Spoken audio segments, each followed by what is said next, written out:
கற்பூர ஜோதியாய் காட்சி தரும் ஈசனை வண்ண மலர் தூவி போற்றுவோம் அத்தனே வஞ்சனை நீக்கிடும் ஞான ஜோதி சிவராத்திரி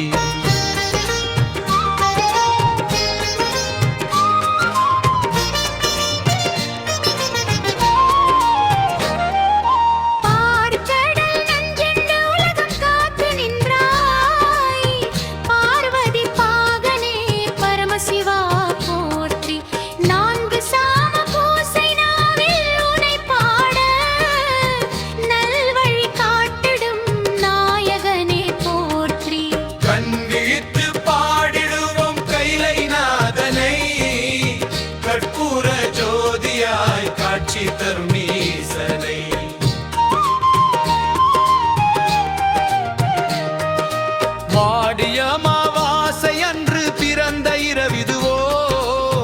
அறிவோளி வழங்கிடும் அருட்பெரும் ஜோதியோ தவம் புரியும் யோகிகள் தியானம் செய்யும் நேரம் இது தரிசனம் பெறவே வந்தோம் சங்கரா போ